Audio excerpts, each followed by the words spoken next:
dia! Começamos agora mais um programa Bem-Estar. E no Bem-Estar de hoje discutiremos sobre a hanseníase.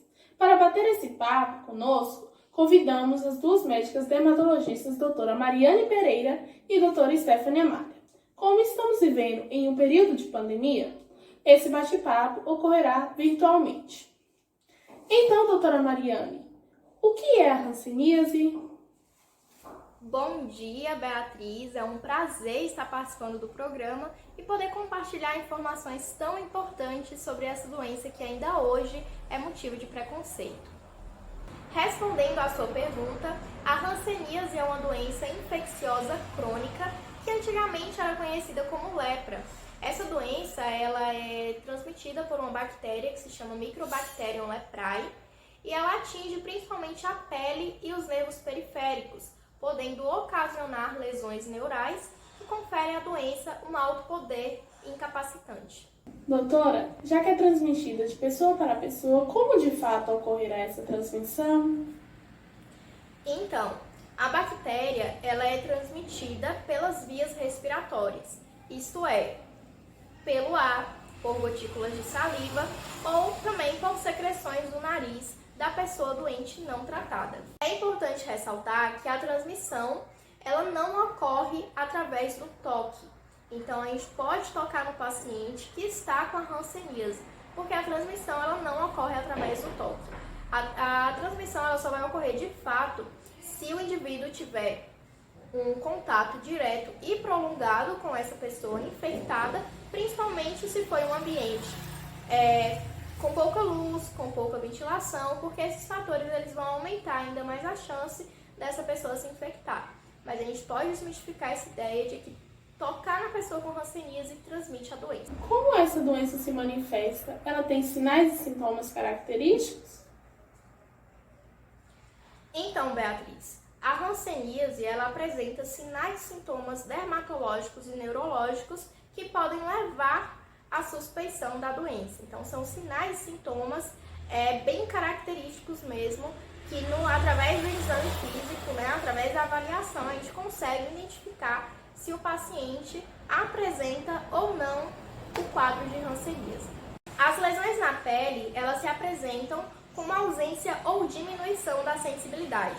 As lesões mais comuns são manchas pigmentares ou discrônicas, placas, tubérculos, nódulos e também infiltração. Então, se você apresentar qualquer tipo de alteração na sua pele, que você acha que está fora do normal, é muito importante procurar o médico. Além de lesões na pele, a doença manifesta-se também através de lesões nos nervos periféricos, que provoca dor e espessamento dos nervos periféricos, aumento da sensibilidade da região inervada por esses nervos que foram afetados e também diminuição da força muscular nessa área. Então, pode afetar tanto os membros superiores quanto os membros inferiores. É importante ressaltar que a hanseníase, infelizmente, tem um alto período de incubação. Então, muitas vezes, quando a pessoa vai ter os primeiros sinais e sintomas, ela já está infectada há anos pela doença. Então, é muito importante o acompanhamento médico, principalmente se a pessoa souber que teve contato com uma pessoa que estava infectada pela bactéria, que estava com a doença. Então, é muito importante o acompanhamento médico nesse período para evitar realmente o avanço da doença. Agradeço imensamente a sua participação no nosso programa, doutora Mariane. E para continuarmos o debate, a doutora Stephanie vai estar falando um pouco mais sobre o diagnóstico e o tratamento da hanseníase. Então, doutora Stephanie, como é feito o diagnóstico da hanseníase? Bom dia, Beatriz. É um prazer muito grande participar desse programa. Desde já eu deixo meu agradecimento por estar aqui. Então, o diagnóstico de caso de hanseníase, ele é especialmente clínico e epidemiológico. Ele é realizado por meio de um exame geral ou dermatoneurológico, para identificar lesões ou área da pele com alteração de sensibilidade ou comprometimento de nervos periféricos, como alteração sensitiva, motora ou anatômicas. Doutora Stephanie, existe algum tratamento para a hanseníase? Então, né, o próprio sistema de saúde, o SUS, o nosso sistema, disponibiliza o tratamento e acompanhamento da doença, seja na unidades básicas de saúde ou de referência. O tratamento dessa doença é realizado pela poliquimioterapia, a PQT. É uma associação de antimicrobianos. Ela é recomendada pela OMS, né, a Organização Mundial da Saúde, e são medicamentos seguros e eficazes. O paciente deve tomar a primeira dose mensalmente, supervisionada. Já a segunda dose é auto-administrada, né? Então, a doença deixa de ser transmitida no começo do tratamento.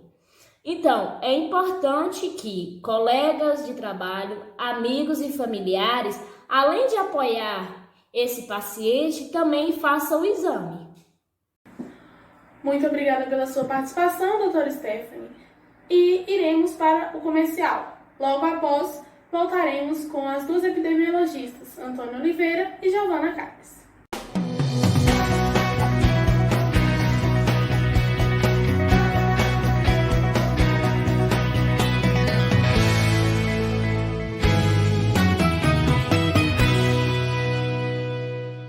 Estamos de volta e agora com as epidemiologistas Giovana Caires e Antônio Oliveira, trazendo a visão epidemiológica da hanseníase no Brasil e no mundo.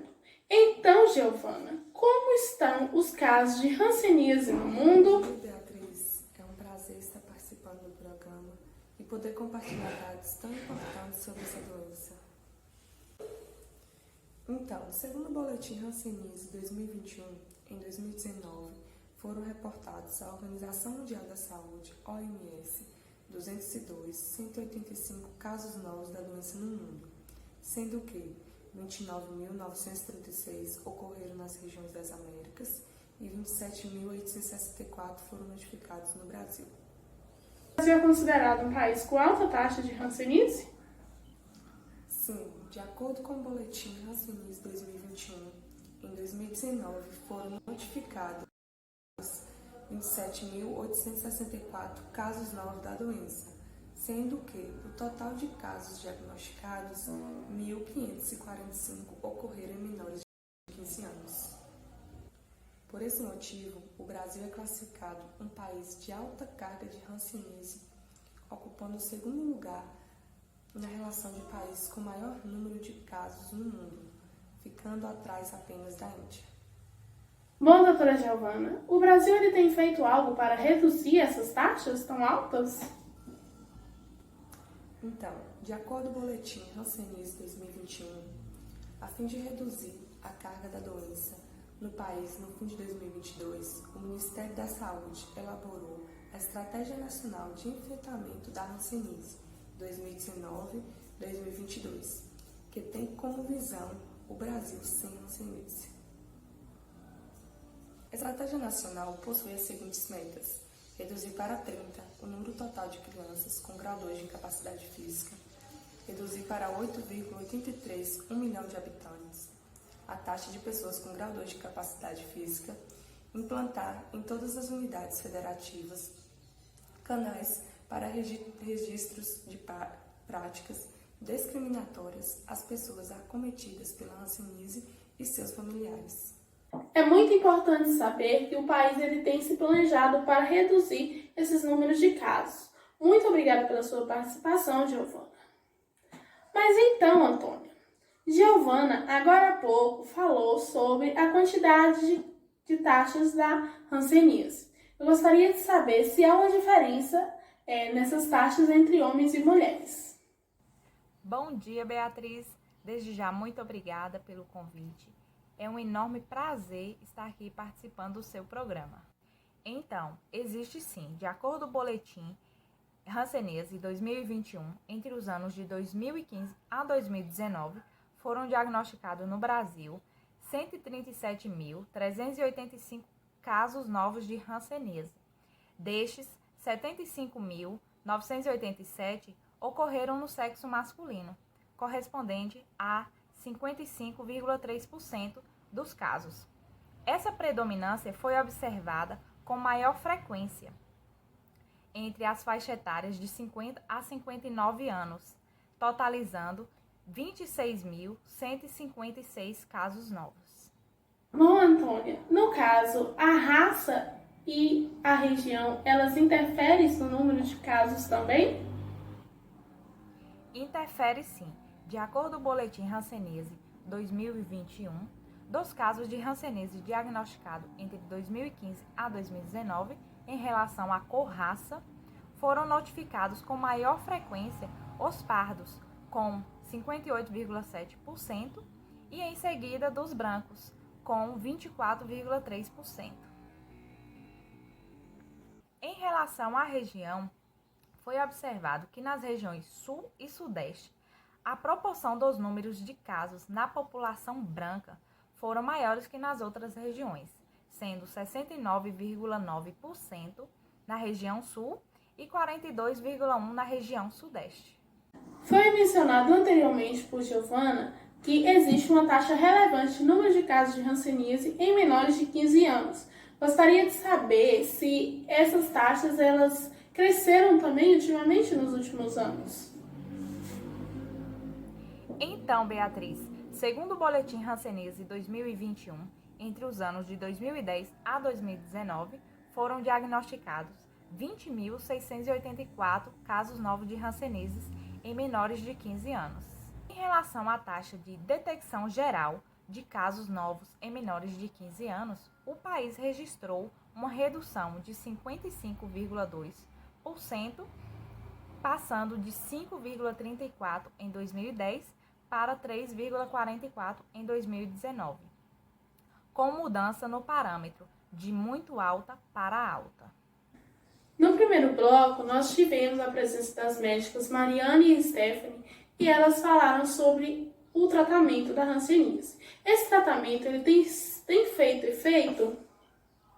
Então, o tratamento é muito importante para evitar a disseminação da doença e evitar também possíveis complicações. Então, sim, ele tem sido muito eficaz. De acordo com o Boletim Hanseníase 2021, entre 2012 a 2019, o Brasil apresentou uma redução nessa proporção de curas de casos novos diagnosticados nos anos da corte, saindo de 85,9% para 77,4% e se mantendo nesse parâmetro regular. No decorrer desse período, nenhuma região apresentou aumento nesse indicador. É bom saber que o tratamento ele tem progredido tanto. Muito obrigada, Antônia, por trazer dados tão relevantes. O nosso programa de hoje ele vai chegando ao fim e semana que vem voltaremos com mais entrevistados. Tenha todos um bom dia.